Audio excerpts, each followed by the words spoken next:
Si la technologie moderne pouvait briser le silence des parchemins calcinés, des écrits oubliés et des mystères enfouis sous le temps, dans le coin le plus inattendu de l'archéologie, l'intelligence artificielle a libéré un pouvoir extraordinaire, déterrant des secrets restés cachés pendant des siècles, des rouleaux d'Herculanum, brûlés par la fureur du Vésuve, aux glyphes mayas qui ont intrigué les chercheurs pendant des générations.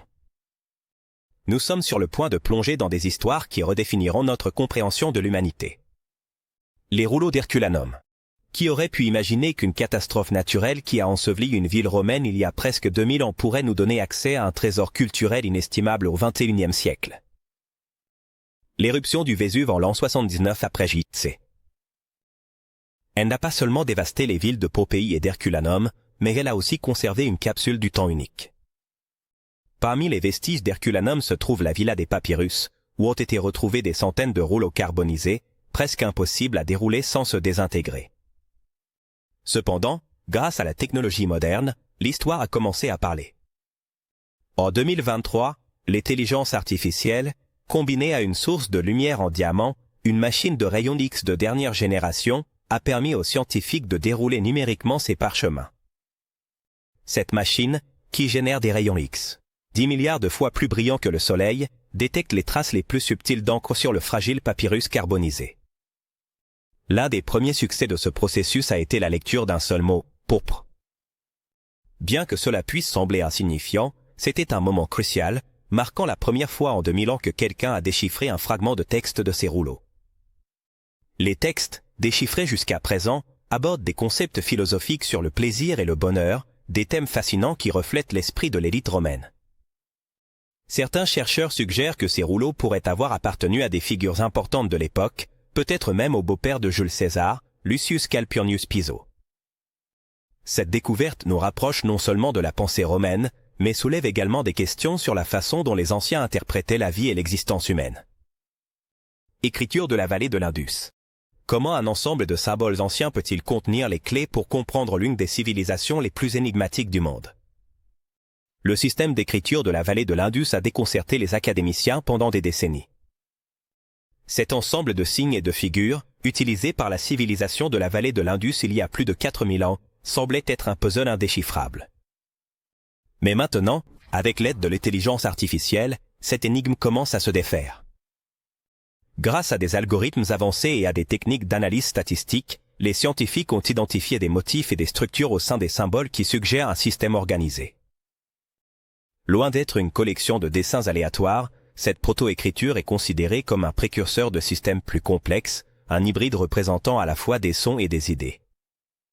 C'est comme si c'était un croisement entre un langage écrit et un outil de comptabilité rituelle. La découverte de ces motifs ne redéfinit pas seulement ce que nous savons sur cette ancienne civilisation, mais elle remet aussi en question nos suppositions sur la façon dont les langages décrits se sont développés. L'intelligence artificielle aide à reconstruire des significations possibles en comparant ces symboles avec des bases de données d'autres écritures anciennes. Cette approche suggère que les habitants de la vallée de l'Indus auraient pu utiliser ce système pour enregistrer des cérémonies, effectuer des transactions commerciales ou même raconter des histoires. Ce qui rend cette découverte encore plus intrigante, c'est la possibilité que les symboles représentent des concepts abstraits. Par exemple, un symbole en particulier qui ressemble à un poisson pourrait signifier à la fois l'eau et l'abondance, selon le contexte. Les rouleaux de la mer morte. Que ressent-on en tenant entre ses mains un texte qui décrit le destin du monde selon une vision d'il y a 2000 ans? Les rouleaux de la mer morte, découverts dans des grottes près de la mer Morte en 1947, sont bien plus qu'un simple ensemble de manuscrits religieux anciens. Ils contiennent des histoires comme le rouleau de la guerre, qui raconte une bataille apocalyptique entre les fils de la lumière et les fils des ténèbres. La technologie moderne a contribué à déchiffrer ces textes, écrits en hébreu, en araméen et en grec. Pendant des années, les experts ont lutté contre la détérioration des parchemins, mais grâce aux systèmes d'imagerie haute résolution et aux logiciels informatiques avancés, les fragments les plus endommagés peuvent désormais être lus. Ce processus a révélé des détails fascinants sur les tactiques militaires, comme la disposition des formations des armées et les types d'armes utilisées. Cependant, ce qui est le plus révélateur, ce ne sont pas les stratégies militaires, mais les valeurs qui soutenaient ces histoires. La bataille entre la lumière et l'obscurité n'était pas seulement physique, mais aussi morale. Les fils de la lumière représentaient la justice et la foi inébranlable, tandis que les fils des ténèbres symbolisaient le chaos et la corruption. Ces récits n'étaient pas de simples contes, mais des manifestes qui cherchaient à inspirer leurs lecteurs à rester fermes face à l'adversité. Glyphes Maya. Comment déchiffrer un système d'écriture si complexe qu'il semblait être une énigme indéchiffrable pendant des siècles? Les glyphes mayas, des symboles intriqués, sculptés dans la pierre ou peints sur de la céramique, représentent l'une des formes d'écriture les plus sophistiquées au monde. Ensuite, pendant longtemps, ces glyphes ont été un mystère pour les chercheurs, jusqu'à ce que la combinaison de l'intelligence artificielle, de bases de données massives et de technologies modernes commence à révéler leurs secrets. L'écriture maya était un système logosyllabique, ce qui signifie que ces glyphes pouvaient représenter des mots complets, des syllabes, ou des sons spécifiques. Cela la rend incroyablement polyvalente, mais aussi difficile à interpréter. Les ordinateurs modernes ont transformé ce défi en une opportunité. Les bases de données numériques, qui contiennent des milliers d'inscriptions mayas, permettent aux chercheurs d'identifier des motifs en comparant les glyphes dans différents contextes pour en déduire leur signification. Parmi les découvertes les plus fascinantes, on trouve des registres d'historique qui détaillent les activités des rois et reines mayas, des observations astronomiques précises et des mythes sur l'origine de l'univers. Par exemple, un ensemble d'inscriptions trouvées à Copan raconte la vie et les réalisations de 16 dirigeants qui ont dirigé cette cité-État pendant plusieurs siècles. Ces récits nous permettent de comprendre comment les Mayas reliaient leurs réalisations terrestres au cosmos, renforçant leur vision d'une vie régie par des cycles astronomiques et divins. Ce qui rend les glyphes mayas si spéciaux n'est pas seulement leur contenu, mais aussi la beauté de leur forme. Chaque symbole est une œuvre d'art miniature, soigneusement conçue pour transmettre à la fois sens et esthétique. Graffiti de Pompéi. Des gribouillis sur un mur pourraient-ils nous en dire plus sur une civilisation que ses monuments les plus grandioses? Dans les rues de Pompéi, préservées par la dévastatrice éruption du Vésuve en l'an 79 après Jésus-Christ, on trouve des milliers de graffitis qui offrent une fenêtre intime sur le quotidien des Pompiens. Ces messages, écrits sur des murs et des colonnes, vont de déclarations d'amour à des blagues sarcastiques, révélant une facette humaine que l'on trouve rarement dans des textes officiels. Grâce à des outils modernes, comme la photographie haute résolution et la retouche numérique, les archéologues ont réussi à sauver même les inscriptions les plus effacées. Une des découvertes les plus touchantes est un graffiti qui dit « Ampliatus, M. Sabina ». Cette simple déclaration d'amour, écrite il y a presque 2000 ans, cela montre que les émotions humaines n'ont pas tant changé avec le temps. Les graffitis nous offrent également un aperçu fascinant de la vie sociale de Pompéi. Certains messages sont des critiques politiques, comme « On ne peut pas faire confiance au pharaon de Célina », tandis que d'autres reflètent une concurrence effrénée entre tavernes et commerces. Des dessins et des gribouillages humoristiques ont même été retrouvés, comme des caricatures de personnalités politiques locales. La technologie a également permis de replacer les graffitis dans leur contexte d'origine. Par exemple, en scannant en 3D des bâtiments entiers, les chercheurs peuvent relier les inscriptions à leur emplacement précis, fournissant une carte détaillée de la façon dont et où les habitants de Pompéi interagissaient avec leur environnement. Cette méthodologie révèle que les graffitis étaient une partie intégrante de la vie quotidienne et pas de simples actes de vandalisme. Certains graffitis de Pompéi ont une connexion surprenante avec la gastronomie. Ils incluent des recettes et des listes d'aliments vendus dans les thermopolia, les anciens fast-food romains. École de gladiateurs romains en Autriche. Qui aurait imaginé que la vie des gladiateurs, ces légendaires combattants de l'Empire romain, s'étendait au-delà des grands colisées italiens? Dans les plaines d'Autriche, sous ce qui semblait être un champ ordinaire, les archéologues ont découvert une véritable école de gladiateurs romaine. Cette découverte a été possible grâce au radar de pénétration terrestre. Une technologie qui permet de cartographier des structures sous le sol sans avoir besoin de creuser. La découverte offre une perspective fascinante sur la façon dont ces guerriers s'entraînaient. Le site comprend des cellules où les gladiateurs se reposaient, des zones d'entraînement en plein air et même une salle de bain qui servait à se détendre après des journées épuisantes. Ce type d'installation était essentiel pour préparer les combattants, non seulement physiquement, mais aussi mentalement. Dans un environnement où la discipline et la résistance étaient essentielles. Un des aspects les plus révélateurs de cette découverte est la disposition des zones d'entraînement. Les marques au sol suggèrent que les gladiateurs s'entraînaient dans des simulations de combat extrêmement organisées, sous la supervision d'instructeurs expérimentés.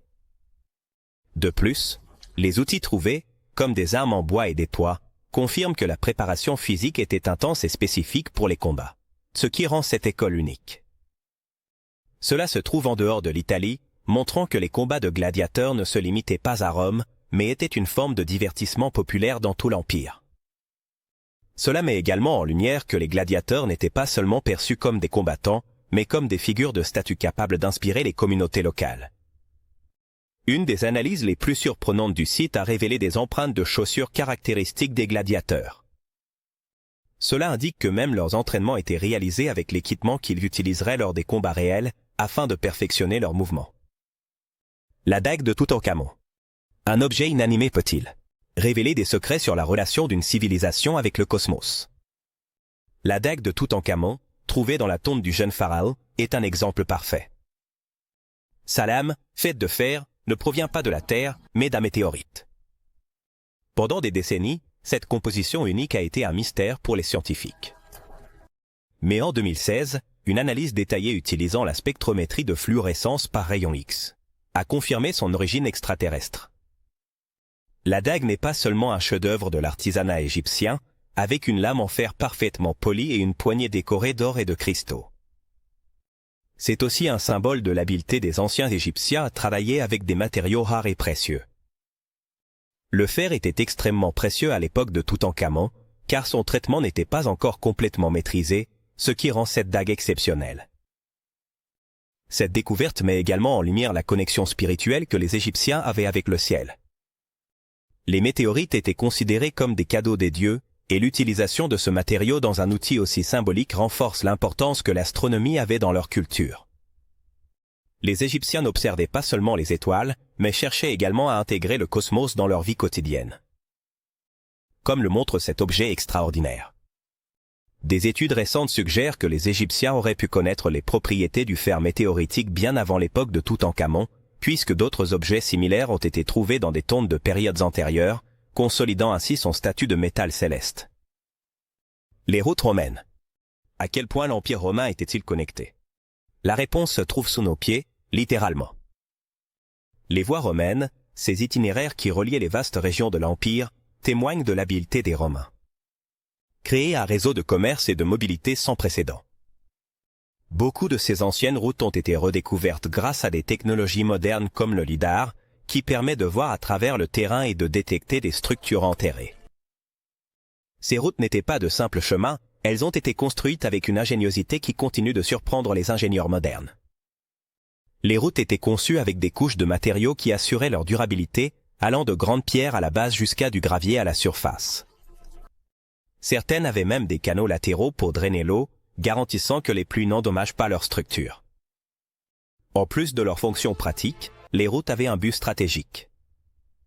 Elles permettaient le mouvement rapide des légions romaines, ainsi que le transfert de biens et de messages entre les villes.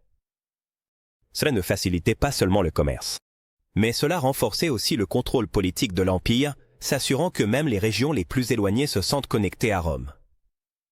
Au Royaume-Uni, une route romaine enfouie a été découverte, reliant les villes d'Eboracum, l'actuel York, et Londinium, Londres. Malgré avoir été cachée pendant des siècles, sa structure reste si solide qu'elle pourrait être utilisée aujourd'hui avec quelques légères modifications. Bateau viking. Que peut révéler un bateau enfoui pendant des siècles? Sur la sophistication d'une société. Les Vikings, connus pour leur esprit d'exploration et leur côté guerrier, construisaient des bateaux qui n'étaient pas seulement des outils de navigation, mais aussi des symboles de leur culture et de leur habileté technique. Ces légendaires bateaux, décorés de têtes de dragon et conçus pour fendre les vagues, ont été redécouverts ces dernières années. Grâce à des technologies telles que le géoradar, GPR. En 1918, une découverte en Norvège a choqué le monde. Cependant, la découverte la plus récente réalisée en 2018 dans le sud-est de la Norvège a révélé un bateau viking de 20 mètres de long enfoui sous un champ. Cette découverte a été possible sans excavation, grâce au GPR, qui a permis aux archéologues de détecter le contour du bateau et d'étudier sa structure, sans l'endommager. Ces avancées transforment notre compréhension de la façon dont les Vikings concevaient et utilisaient leurs embarcations. Les bateaux vikings étaient bien plus que de simples moyens de transport. Ils représentaient l'innovation en ingénierie. Avec des coques en bois léger qui les rendaient rapides et maniables, cette vitesse leur a permis d'explorer des terres lointaines, de commercer, et, parfois, de piller. De plus, ces bateaux étaient un reflet de leur société. Chaque embarcation était un effort communautaire qui nécessitait la participation de plusieurs clans pour sa construction. Mais ce ne sont pas seulement les bateaux qui sont fascinants, mais aussi les sites où ils ont été trouvés autour de beaucoup d'entre eux. Les archéologues ont découvert des tumulus, des sépultures, des établissements et des artefacts qui offrent une vision plus complète de la vie et des croyances. Leviton, Ötzi, l'homme des glaces. Quel secret peut cacher un corps congelé depuis plus de 5000 ans? En 1991, 2 randonneurs dans les Alpes ont trouvé ce qui semblait être un cadavre récent. Cependant, cette découverte s'est avérée être Ötzi, une momie naturelle de l'âge du cuivre, parfaitement conservée dans la glace. Depuis lors, la technologie moderne a permis aux scientifiques de percer les mystères de sa vie et de sa mort. L'analyse de son corps a révélé des détails surprenants. Ötzi avait plus de 50 tatouages, que les chercheurs pensent avoir pu avoir un but thérapeutique, similaire à l'acupuncture. De plus, son dernier repas, composé de viande de chèvre, de céréales et d'herbes, a été trouvé dans son estomac, ce qui offre un aperçu direct de son régime alimentaire. Mais ce qui est le plus intrigant, c'est la pointe d'une flèche incrustée dans son épaule. Des preuves qu'il est mort de manière violente. Ses outils et ses vêtements offrent également des indices fascinants sur sa vie. Il portait une hache en cuivre, une dague en pierre et un arc incomplet, ce qui suggère qu'il était équipé pour survivre dans les dures conditions alpines. Ses vêtements, faits de peau et d'herbes tissées, étaient conçus pour offrir de l'isolation et une résistance au froid. En plus de son contexte personnel, Ötzi représente une capsule temporelle qui éclaire la vie en Europe il y a plus de 5 millénaires.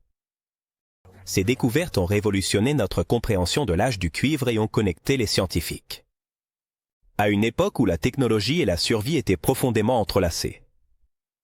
Une récente analyse génétique d'Ötzi a révélé qu'il était intolérant au lactose, ce qui confirme que cette mutation génétique était courante chez les humains de son époque et que la consommation de lait n'était pas encore généralisée. Voix des Néandertaliens. As-tu déjà demandé à quoi pouvait ressembler le son d'un Néandertalien? Pendant des années, nous avons imaginé ces anciens humains comme des figures primitives qui ne faisaient que grogner. Mais la science moderne est en train de changer complètement cette vision. En utilisant des modèles 3D, créés à partir de restes fossilisés, les chercheurs ont reconstruit les tractus vocaux des Néandertaliens, nous permettant de nous rapprocher des sons qu'ils pouvaient émettre. Cette avancée n'est pas seulement incroyable, mais elle redéfinit aussi ce que nous pensions de leur intelligence et de leur capacité de communication. L'analyse commence avec un os crucial, l'os hyoïde, une petite structure située dans la gorge, qui joue un rôle fondamental dans la production de la parole. Les études détaillées de cet os, accompagnées de simulations informatiques sur la façon dont l'air aurait circulé dans leur gorge, suggèrent que les Néandertaliens avaient la capacité de produire une gamme de sons plus variés que ce que l'on croyait auparavant. Bien que leur voix était probablement plus nasale et aiguë que les nôtres, il est aussi possible qu'ils aient développé des schémas de parole complexes. Cette découverte remet en question l'ancienne idée selon laquelle les Néandertaliens manquaient de langage. La capacité d'articuler des sons complexes n'indique pas seulement un niveau avancé d'intelligence, mais elle ouvre aussi la possibilité que leur culture était beaucoup plus riche que ce que nous avions imaginé. Peut-être qu'ils transmettaient des histoires, partageaient des connaissances, ou créaient des liens sociaux profonds à travers les mots. L'armée de terre cuite. Qui étaient les artisans derrière l'imposante armée de terre cuite qui garde la tombe du premier empereur de Chine, Qin Shi Huang? Cet ensemble de plus de 8000 figures à taille réelle, chacune avec des expressions uniques et des détails intriqués. C'est plus qu'un spectacle artistique, c'est un témoignage de la diversité et de la complexité de l'empire qui les a créés. Pendant des années, des archéologues et des scientifiques se sont demandé comment il a été possible de construire cette merveille au IIIe siècle avant J.C. Des études récentes, soutenues par des analyses ADN, ont éclairé ce mystère. On a découvert que les travailleurs qui ont participé à la création de ces figures venaient de régions diverses de l'Empire, Qin, qui s'étendait sur une grande partie de l'Est de l'Asie. L'analyse de l'ADN mitochondrial des restes humains trouvés près du mausolée montre que ces personnes avaient des origines génétiques variées, unissant culture et compétences dans un effort colossal. Le détail méticuleux des figures nous parle aussi des techniques artisanales avancées de l'époque. Chaque soldat a été sculpté à la main, avec des détails comme des tresses dans leur coiffure, des armures personnalisées et même des empreintes sur leurs chaussures. Certains portaient des arcs et des flèches. D'autres lances ou épées, et chaque arme était fonctionnelle, pas simplement décorative. Ce niveau de réalisme suggère que les artistes se sont inspirés de soldats réels, capturant la diversité d'une armée qui symbolisait la force et l'unité de l'Empire. Ce qui rend cette découverte encore plus fascinante, c'est l'impact qu'elle a sur notre compréhension de la Chine ancienne. Au-delà d'être une démonstration de pouvoir, l'armée de terre cuite reflète la capacité à mobiliser et à coordonner des ressources et des personnes. À un niveau que peu d'empires dans l'histoire ont réussi. Dwarka, la ville engloutie. Que se passerait-il si une légende mythologique s'avérait être réelle? Dans la mythologie hindoue, Dwarka est connue comme la maison de Dieu. Krishna est décrite comme une ville magnifique qui a disparu sous les vagues, il y a des milliers d'années.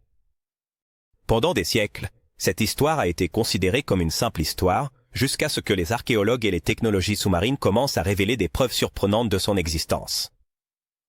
Devant la côte du Dujara, en Inde, des chercheurs équipés de sonars à balayage latéral et de robots sous-marins ont découvert des structures de pierres immergées qui semblent correspondre aux descriptions anciennes de Dwarka. Cela inclut des rues pavées, d'énormes murailles. Et ce qui pourrait être un port, indiquant que cette zone était autrefois le foyer d'une civilisation prospère.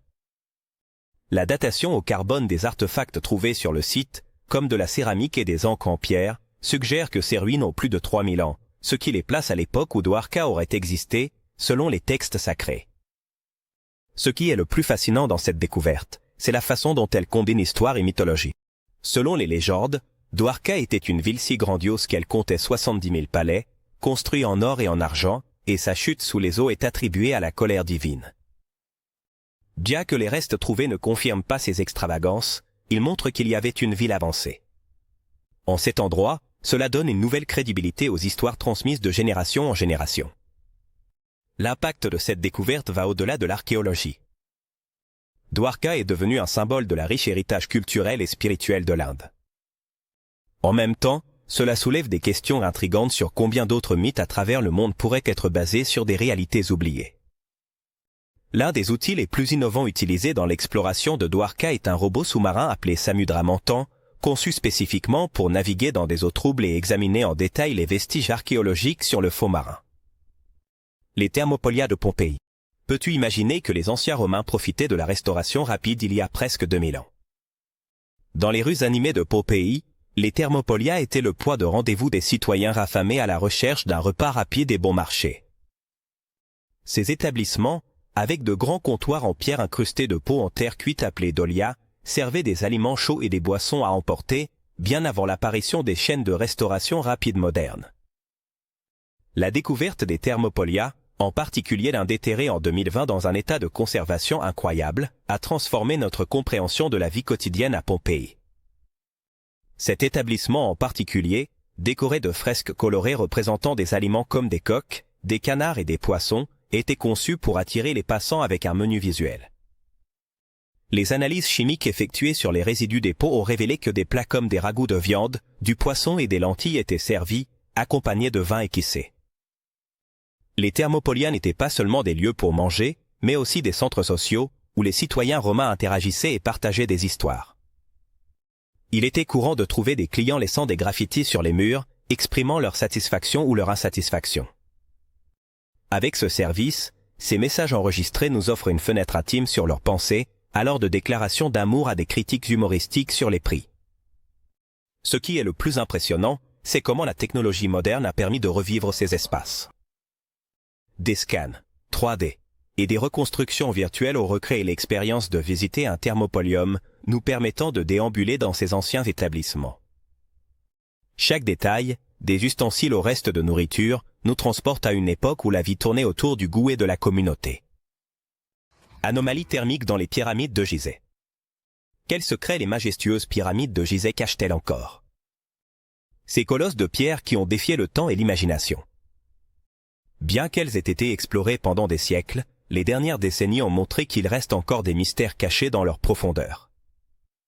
En utilisant l'imagerie thermique et la tomographie par muon, les chercheurs ont détecté des anomalies dans la grande pyramide de Khéops, ce qui a conduit à la découverte de structures inconnues, comme un couloir caché de 9 mètres derrière l'entrée principale. L'imagerie thermique fonctionne en mesurant les différences dans la façon dont les matériaux absorbent et libèrent la chaleur. Dans le cas de la pyramide de Khéops, les scientifiques ont remarqué que certains blocs affichaient des températures inhabituelles par rapport aux autres. Cela a conduit à l'utilisation de la tomographie par muons, une technique qui utilise des particules subatomiques pour créer des images de l'intérieur de structures denses, révélant des détails invisibles à l'œil nu. Les résultats ont été surprenants. En 2017, les chercheurs ont identifié un grand vide, baptisé le Grand Couloir, qui n'avait jamais été détecté auparavant. Cet espace, d'environ 30 mètres de long, a suscité des spéculations. Est-ce une chambre cérémonielle, un passage pour les dieux, ou simplement une partie de l'architecture fonctionnelle de la pyramide? Bien que leur fonction reste une énigme, il est clair que les pyramides de Gizeh ont bien plus à révéler. Cette découverte redéfinit non seulement notre compréhension de l'architecture égyptienne, mais démontre également l'ingéniosité technique des anciens Égyptiens. Chaque tiers, chaque passage, semble avoir été conçu avec un but précis, laissant des indices qui défient les archéologues modernes à les déchiffrer. Enfin, en 2023, une étude a révélé que les blocs de pierre calcaire de la pyramide de Khéops contiennent de petites bulles d'air emprisonnées, ce qui leur confère des propriétés isolantes uniques. Et cela pourrait expliquer leur capacité à maintenir des températures intérieures stables pendant des millénaires.